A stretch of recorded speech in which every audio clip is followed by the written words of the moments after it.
Your calendar says you're free at 4, my assistant whispered. But HR just added a coffee chat with Ethan over it. That's how it started. Not with a bang, just a hijacked calendar invite and a pit in my stomach the size of a frozen burrito. The kind they serve in airport lounges. The kind that feels like polite poison. Ethan hadn't even been introduced yet. But his name was already tagging meetings I hadn't scheduled, and somehow the whole company was buzzing about him like he was the second coming of Steve Jobs. If Steve Jobs wore all birds, and said the word synergy like it was foreplay. By 4:02, he glided into the seventh floor war room with that VC smirk and a Patagonia vest that screamed, "My dad's lawyer got me out of a jet ski DUI once." His handshake was firm in that weirdly aggressive way, like he was trying to alpha me into submission, which was adorable. I'd survived 3 acquisitions, 1 public listing, and a hostile buyout from a fintech cult. This boy didn't scare me. Now before I tell you how this golden boy tried to erase me from my own company, only to end up choking on shareholder clauses he didn't know existed, do me one small favor. If you're enjoying where this is going, hit the subscribe button and toss us a like. It's free, and I promise we'll use the validation to fuel petty revenge and spite-fueled storytelling for years to come. It really helps the team. Now, back to the fallout. Ethan started by asking about our innovation bottlenecks. I told him the bottleneck was the 12-week delay from legal, not my team. He smiled like I'd told him a cute joke. Then he pulled up my project dashboard on the big screen without asking. That's when I noticed the data was a week out of date, and my name was scrubbed from the project leads. I just merged all legacy streams under Ops 2.0, he said. Streamlining, legacy. I've been called worse, but something about that word makes your blood thump in your ears, like you're a couch someone's planning to leave on the curb. By Friday, the engineer I'd been mentoring, Nina, bright kid, brilliant with edge systems, got reassigned for exposure. Exposure to what? Ethan's vision boards and banana graphs. Her desk was moved to the other wing.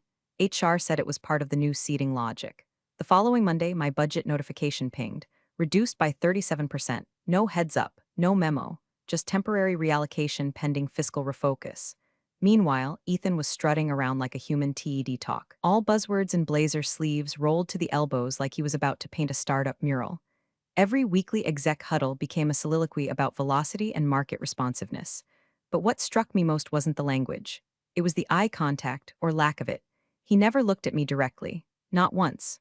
Not during planning. Not during metrics review. Not even when I handed him the revised launch schedule that had saved us $220K in contractor overhead. He just nodded and said, "Love this direction," then sent a follow-up email without copying me. Instead, he looped in a junior analyst from finance. Cute. I didn't yell, didn't storm into anyone's office. I just started digging, pulled out my old stock folders, cross-referenced series allocations, highlighted clauses in the dusty shareholder charter nobody reads past onboarding. I even reached out to Mike, the former CFO, under the pretense of a catch-up. He still owed me for covering his ass during the 2019 audit fiasco. And as I watched Ethan rewrite the org chart like it was a dorm whiteboard, I smiled to myself. Because if this smug little buzzword factory thought he could erase me without a fight, he had no idea what I'd buried under this company's foundation. And he just stepped on it. The email subject line read, "Quick FYI, budget smoothing." That's the corporate version of "we're not robbing you, we're just holding your wallet for a while." Inside, 3 sentences. 1. Temporary reallocation of division funds. 2. Shouldn't impact mission-critical ops. 3. Appreciate your flexibility. They sliced 42% from my operating budget like it was a damn coupon. No discussion, no call, not even a flagged meeting on the calendar. Just poof, half my runway gone. I didn't scream, didn't forward it with angry red circles. I made a new folder called Ethan Moves, dragged the email in and went back to my coffee. Burnt office roast, just the way I like it, dark and bitter, like my sense of optimism. By noon, the next blow landed. My assistant Tammy, who'd been with me for 6 years and could predict project bottlenecks like a storm whisperer, knocked on my door with that guilty I've been HR'd look. "They're moving me to Ethan's group," she said, trying to smile. "Shadowing comms workflows." I didn't blink. "That's great exposure," I lied. "You'll do amazing." Tammy didn't deserve to be collateral damage, and I wasn't going to make it worse by making a scene. But the moment she left, I locked my door, opened my bottom drawer, and pulled out the thick binder labeled Cap Table Original. It still smelled like ink and paper cuts. The next day, a major client review I'd been prepping for was suddenly rescheduled due to bandwidth. I found out because the junior rep copied me after the meeting had already happened. When I asked Ethan's chief of staff what had changed, she smiled and said, "Oh, I think Ethan looped in some of his old contacts to streamline things. Didn't want to overwhelm the client." Right, because nothing says streamlined like excluding the woman who built the product from the ground up. Then came the kicker. Tuesday, 9:47 a.m. A calendar invite pops up, design review shadow lead kickoff. I stared at it like it had insulted my mother. The location was my own team's war room.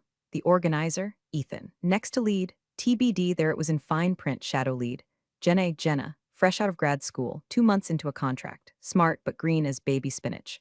I walked down the hall, ducked into the glass conference room, and found her already setting up slides.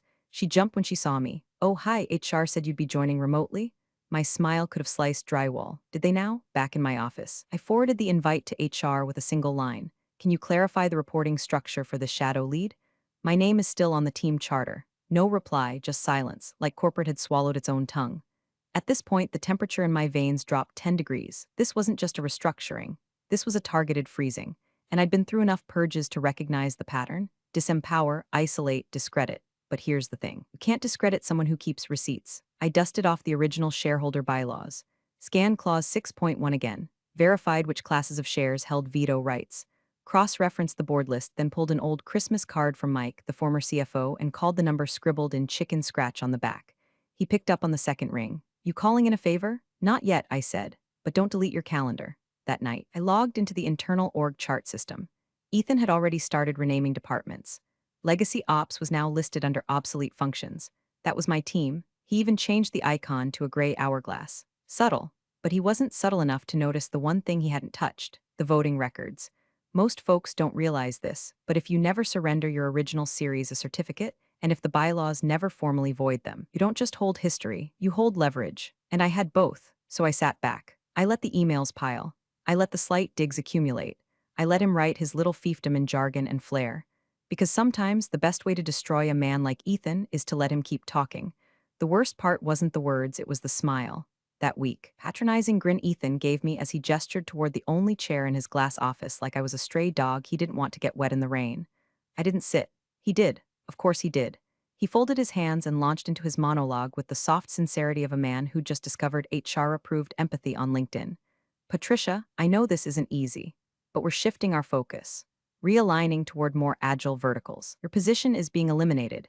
He said it like he was breaking up with a ficus, like I was some old plant that stopped matching the decor. I stared at him for a long second. No blinking, no twitch, just silence. He kept going, talking about pivots and innovation streams and forward movement without friction. I glanced around his office. No photos, no books, no personal history. Just a sleek monitor, an overpriced standing desk, and a succulent someone else watered. There was no severance document on the table.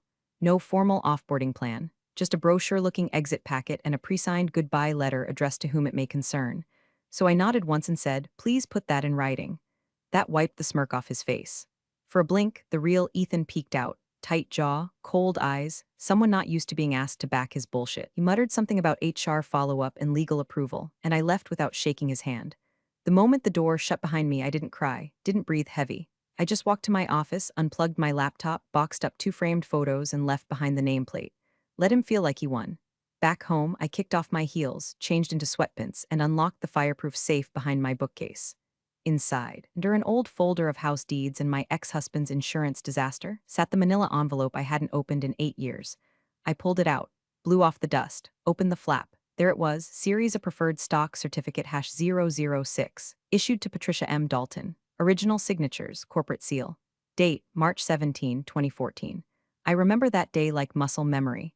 The company was barely out of its garage phase. Our server room was a glorified closet with a fan. I'd negotiated a bonus conversion when we couldn't hit cash flow. Everyone laughed at me for taking equity instead of money. Well, they weren't laughing now. I turned the page over and reread the clause handwritten by our first lawyer, the kind who used to be a bartender, and still wrote like he was pouring whiskey into contracts. Ownership is non-transferable unless voluntarily surrendered or voided via board resolution. I'd never surrendered it, and no resolution had ever been passed. I would know I helped write the damn charters. I ran a quick search in my digital archives.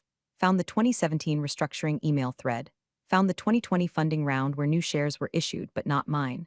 I was legacy paper, a ghost on the ledger.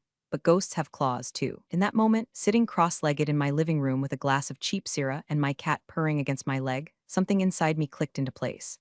This wasn't a goodbye, it was a re-entry. Let Ethan think he'd erased me. Let him keep smiling through his presentations and gutting teams like a butcher in a yoga class. I wasn't going to stop him. Not yet, because the more rope he fed himself, the better it'd look when the floor dropped out. I poured another glass, picked up the certificate, and whispered to no one, "Let's see how innovative you are with your pants around your ankles, Ethan." Mike picked the diner. Of course he did. The kind with cracked red booths, lukewarm coffee, and a waitress named Barb who called everyone Han. Nostalgia was his currency now that he was doing good in nonprofit finance, slinging budget models for urban literacy programs. He traded Armani for corduroy and corporate policy for handwritten grant applications. But he still had the same twitch in his left eyelid when he was about to say something important. Christ, Trish, he muttered, flipping through the photocopy I'd handed him. You still have the original, cert? I sipped my watery coffee. Untouched. He gave a low whistle like I'd just pulled a live grenade out of my purse. Then you never relinquished voting rights, not unless someone passed a resolution and they'd have needed your signature. Which, I'm guessing, never happened. I slid a folded napkin across the table. On it, Clause 6.1 from the original shareholder bylaws, his own handwriting. The one he scrawled the night we rewrote the charter in a tequila-fueled panic before the Series B round. He sat back, eyes flicking toward the window. You do realize Ethan doesn't know any of this? Not yet, I said. But he's about to find out what legacy actually means. Mike smirked. You always did do your best work with a knife in your purse. We split the check. He promised to dig up a copy of the charter from his old drives just to be legally thorough. I knew he was doing it partly out of guilt, partly because he hated Ethan's kind, glossy boys who thought PowerPoints could replace due diligence. Next stop, Alan Brewster. Alan had once been the golden goose of the board, respected CEO turned investor with a soft spot for social equity initiatives and the world's most unfortunate combover. He also happened to owe me a favor. In 2016, I'd quietly cleaned up a data leak tied to one of his pet projects, shielding him from a PR explosion that could have turned his career into ash. He never forgot it. I found him in Arizona, golfing poorly. He looked exactly the same, just pinker and slower. We FaceTimed. He was thrilled to hear from me, called me kiddo, and asked if I still drank gin like it was water. I told him I'd switched to bourbon and backstabbing. When I explained what Ethan had done, removing me, realigning departments, dancing dangerously close to breaching fiduciary protections, Alan's face darkened. I'll be at the meeting, he said. Proxy's fine. Send the papers. And Patricia? Yes, burn him slow. Meanwhile, Ethan had shifted into full messiah mode. He'd started releasing weekly vision memos to staff, dripping with motivational sludge-like, the future belongs to the fast, and discomfort is a sign of growth. One even had a graph comparing agile mindsets to rocket ships. I printed that one and stuck it on my fridge next to a picture of my niece's macaroni volcano. Investors were watching. I could see the LinkedIn comments, VCs and angel funds chiming in with likes and polite applause. Ethan was grooming them for his next play, probably trying to sell a second raise, a rebrand, maybe even an acquisition pitch with him as the genius COO who turned around a stagnant ops system. Cute. He didn't know I was already speaking with legal. Didn't know I'd verified my proxy rights with Alan's old board login. Didn't know I'd found the old investor newsletter from 2015 confirming my voting class status, and still active, as no conversion event had ever been triggered. And most importantly, he didn't know I'd ordered 3 certified copies of my stock cert from the original registrar. One for the board table, one for legal, and one for my handbag, right next to my travel-sized Tylenol and pepper spray. By the end of that week, the HR lead sent me a cold little email confirming my final exit process would be complete after the upcoming board session. We wish you the best in your future endeavors. I didn't reply. Instead, I set a calendar reminder for 10:45 a.m. the morning of the meeting, and under the subject line, I typed, begin. The deck leaked on a Tuesday. Not to the press, not to investors. To us, the nobodies, the lifers, the folks who remembered when this place still ran on duct tape and late-night pizza. It showed up in the form of an all-company oops upload to the shared drive. Restructure 2025 V final PPTX at first glance.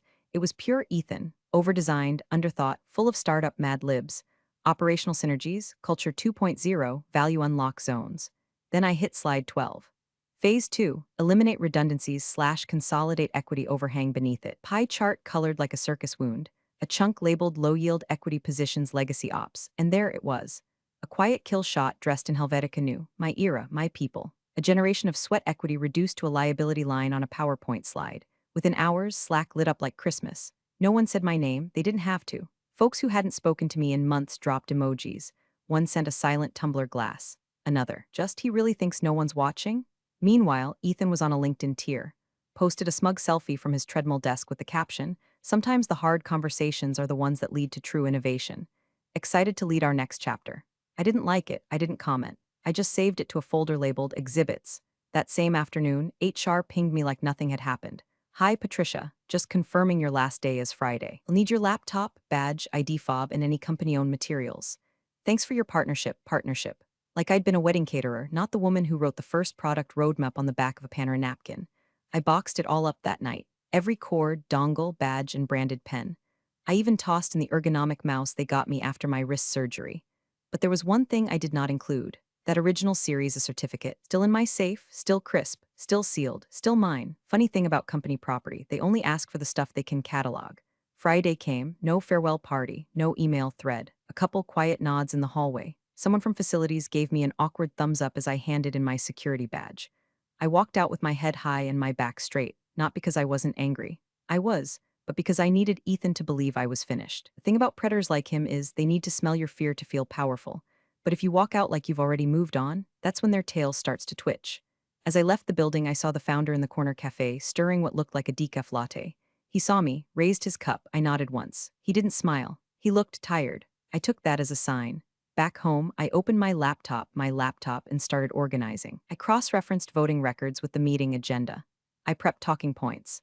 I highlighted the clause Ethan had clearly never read. 6.1 Shareholder motion overrides board motion in event of material equity. Dispute the fact that it was still in the charter.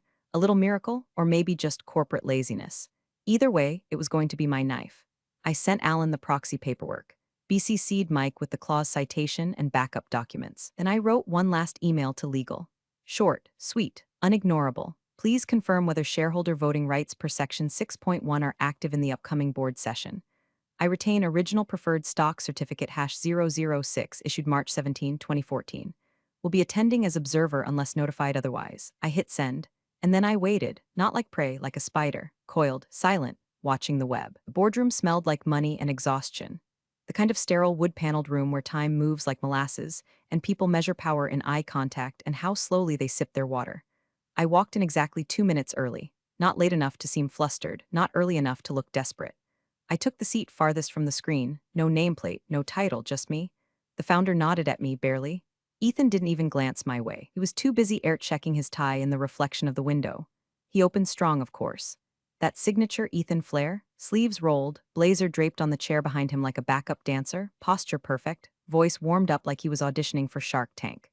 Thank you all for being here. I know these conversations are tough, he said with faux gravity, but necessary. Our goal is long-term viability, not short-term sentiment. Translation, I'm here to gut the old guard and sell the carcass to the highest bidder. He clicked into his deck. Same one that leaked earlier, except this version had been polished within an inch of its life. Graphs had gradient shading now. The legacy ops pie slice was gone, replaced with a phrase that made me audibly exhale, reinvestment from sunsetting functions. Sunsetting, like he was putting my era to bed with a lullaby. The founder stayed quiet. His face was pale and blank, one elbow on the table, fingers tapping silently. I watched him more than I watched Ethan. The tapping stopped every time Ethan said innovation. By slide 8, Ethan had the room nodding. The CFO gave an approving grunt at the projected 20% EBITDA boost. One of the newer board members leaned back and murmured, "It's a bold move, but the timing's right." He saved the best for last. "Let's move forward," Ethan said smoothly. Like he'd already won. "We'll call for a board vote to approve this restructuring plan, effective Q2. He tapped his tablet. Motions prepared, legal has the language. I heard a few papers shuffle, someone coughed, and for a moment it felt done. Like the train had already left the station and I was just the old conductor waving from the tracks, but I wasn't waving. I was waiting. I looked around the room, studying faces. Some intrigued, some resigned, most just tired. That's what Ethan had been counting on, fatigue. Wear them down with jargon, throw a few shiny metrics on a graph, and ride the wave of boardroom apathy. And maybe, just maybe, I would have let him win. If he hadn't tried to erase me like I was a typo in an old report. But I wasn't a typo. I was the line of code that still held root access. As the motion form was passed down the table, I adjusted my chair, just slightly, enough to creak, subtle. It made Ethan flinch. His hand stopped mid-gesture. He finally looked at me, first time that morning, like he was just now realizing I was in the room, and I smiled, not wide, not warm, just enough to show I still had all my teeth. The vote hadn't started yet, but the countdown had. He just didn't know which direction the clock was ticking. The silence in that room was surgical, precise, sterile, humming with the buzz of fluorescent ambition. Motion was on the table. Hands were twitching. People were seconds from committing to a decision they didn't fully understand, not because they believed in it, but because inertia is louder than reason when you've had 3 cups of coffee and a calendar packed with next steps. Ethan glanced toward legal, gave a nod like a maitre d' signaling the souffle was ready. That's when I moved. I cleared my throat, soft but deliberate, not a cough, not accidental. A warning shot. Before we proceed, I said calmly, I'd like to request a shareholder vote. 7 words. That's all it took to jam the gears of Ethan's carefully rehearsed theater. Chairs shifted. The general counsel paused mid-sip. The founder, who'd been staring at his nails like they held the meaning of life, finally looked up. Ethan blinked. Once, twice. Then came the chuckle, that condescending little laugh men like him keep holstered for women they think are bluffing. Patricia, he said slowly, you don't have the voting block. His voice was gentle, like he was explaining bedtime economics to a toddler. I didn't answer right away, just reached into my bag, pulled out the crisp, sealed manila envelope and slid it across the polished oak table. It made a soft shhhh sound as it moved, like a fuse being lit. It stopped directly in front of the founder. He hesitated, then opened it. The general counsel leaned forward. His eyebrows lifted half an inch. That was the first crack. I spoke evenly. Series of preferred certificate #006. Issued March 17, 2014. Never surrendered, never voided, still active per Charter Clause 6.1. The room tightened, air shifted. You could hear pens stop scratching. Ethan's lips parted, but nothing came out. His face didn't move, but I saw the twitch in his temple, vein just under the skin that hadn't twitched once during his entire presentation. Is this verified? The CFO asked. The general counsel was already flipping through the papers. His voice was slower now, more careful. This is authentic, original ink, registrar stamp, wet signatures. It was never converted to common or voided in any corporate event. Ethan leaned in, trying to regain ground. She still doesn't hold enough to override the board. Maybe not. I replied, but I do hold enough to delay this vote under Section 6.1 until the shareholder group can be convened and informed. The founder tilted his head. She's within her rights. And just like that, the heat left Ethan's face. His tan drained 3 shades paler. A pause bloomed, the kind that swells before a rupture. I pulled out one more document, Alan's signed proxy form. I laid it gently beside the certificate like a priest placing communion. I'd like the record to show that shareholder Alan Brewster, holding 3.2% equity voting interest, has submitted his proxy in support of my motion to suspend. The counsel blinked. That gives her enough to halt proceedings for review under shareholder dispute protocol. Another silence, but this one was heavier, awkward, guilt-ridden, the kind that comes when people realize they might have just applauded a hanging and the wrong neck got the rope. Ethan stood frozen. I could see him calculating, scrambling behind his eyes, looking for some obscure clause to save him. But there wasn't one, because I wrote the original draft of the bylaws. I had proofed them, amended them, buried little thorns in plain sight that only someone who'd actually built this place from the inside would remember. And now, like a ghost in the wiring, I'd re-emerged. The tide didn't just turn. It yanked the ground out from under him. The board wasn't looking at Ethan anymore. They were looking at me. The general counsel adjusted his glasses with a slow, deliberate motion, like he already knew what he was about to say was going to detonate the room and wanted to savor the silence just one more second. She still holds her original series of preferred shares, he said flatly. Her voting rights were never diluted. You could feel the temperature shift. A visible exhale from the CFO. A sharp glance from the woman 2 seats down who'd been nodding along with Ethan's deck like a bobblehead. The founder leaned forward, squinting. She's the tiebreaker? The counsel didn't answer. He didn't have to. I folded my hands in front of me and looked directly at Ethan. He hadn't blinked in 30 seconds. The muscles around his mouth were tight, like he was chewing the inside of his cheek to keep from exploding. I motion, I said calmly, that we suspend this vote until the full shareholder group can review the implications under Clause 6.1 of the Charter. Legal glanced at the founder. He gave a slow nod, the kind that said, proceed, very carefully. Ethan tried to interrupt. This is an ambush. She's exploiting an administrative oversight. The board, I cut in, can reconvene after the shareholder group is fully briefed. Until then, any vote on a structural realignment that impacts legacy equity holders constitutes a violation of governance protocol. I slid a second document across the table. The printed charter, original version, annotated in my handwriting. The founder picked it up and stared at it like he was reading a ghost story. You amended this, proofread it, I said. Your former CFO added the clause. I just didn't forget it existed. Someone let out a laugh. It was short and nervous. Like the room was only just now realizing Ethan might have built his whole castle on sand. Your proposal, I continued, now addressing the room, targets sunsetting roles and low-yield equity classes. My certificate is neither. It is original issue, voting preferred stock, which means any reallocation of power that touches my class must come through me.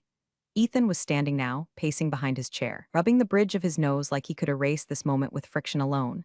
This is obstruction, he muttered. It's governance, I replied. You'd know that if you'd read the bylaws instead of just running a spell check on your LinkedIn post. The general counsel cleared his throat. We'll need to suspend proceedings for legal review. A shareholder convening must be scheduled within 7 business days. Until then, no action on the restructuring can be taken. Silence, cold and absolute. Ethan looked at the founder like a drowning man reaching for a rope. You're going to let this stand? The founder didn't answer right away. He just stared at the annotated charter in his hands. Then, without looking up, he said, it's standing. I leaned back slightly, not smug, just precise, measured, like a scalpel after the incision. Ethan sat down heavily, his hands clenched in his lap, knuckles white. His confidence didn't just break, it shattered. loudly, in front of everyone, and I hadn't raised my voice once. The shareholder meeting was scheduled for the following morning, 8 o'clock sharp, virtual and in-person hybrid per protocol. Legal sent the notice overnight, along with a memo confirming that preferred certificate #006 was active, binding, and qualifies for procedural intervention under Section 6.1 of the Corporate Charter. I printed it, framed it, left it on my kitchen counter like art. By the time I walked into the building again, guest badge clipped to my blazer, hair tied back like I was heading to war instead of brunch, Ethan had already been on 3 calls with investors, 2 damage control sessions with the founder, and 1 emergency strategy huddle with legal. None of it helped. He tried to flood the system with charm, sent out a staff-wide email titled Clarifying the Path Forward with a sun emoji and 3 quotes from Brené Brown. I watched it get forwarded to me 5 separate times with the subject line, "Is this real life?" At 8:01 a.m., the meeting began. The founder opened with a flat, "Let's address the motion first." Ethan's jaw was tight. He opened with a half apology, tried to spin the restructure as a passionately premature draft, blamed miscommunication between governance and innovation silos. I let him go on for exactly 5 minutes. Then I raised my hand. This wasn't miscommunication. It was a deliberate power grab that violated governance bylaws, disenfranchised key equity holders, and placed this company at reputational and operational risk. I could see the blood drain from his neck. The motion to suspend the restructuring passed without a single dissent. Proxy with Allen sealed it. Then the room turned, slowly, deliberately. The CFO spoke first. What else has Ethan pushed through without proper review? Then legal. Did any of these departmental eliminations come with fiduciary disclosures? Then the founder himself. I'd like a full audit of procedural compliance for all operational changes enacted in the last 90 days. And finally, someone at the far end of the table, Quiet Jr., I didn't catch her name, raised her hand and asked, "What's the process for initiating a review of the COO's conduct under Clause 4.3? Clause 4.3. Performance review pending shareholder motion." Ethan looked like he'd been slapped with a tax bill. Legal confirmed it was valid. The motion was filed right then and there. The founder seconded it. Ethan didn't speak again. He stared at the table like it was dissolving under him. By 8:47 a.m., he was no longer in control of the meeting, or the company, or the narrative, and I hadn't needed to yell, posture, or break a single sweat gland. I stood, gathered my folder, and turned to leave. The room was still buzzing, papers shuffling, legal pads scratching, power rearranging itself like furniture in an earthquake. The founder caught up to me in the hallway. "Patricia," he said, soft, "can I walk you out?" I paused. "Let him." We said nothing until the elevator dinged. Just before the doors closed, he looked at me and asked quietly, "Would you ever consider coming back? Maybe in an advisory capacity?" I tilted my head, gave the faintest smile. "I'll consider it," I said, "after I see how you handle the audit." The doors slid shut, and for the first time in 2 years, I felt the floor move beneath me on my terms. Not because I'd survived the storm, but because I was the one who laid the bricks before it hit. You're the real MVPs of the office jungle. Thanks for watching. Smash that subscribe button, or the coffee pot might just forget your next brew.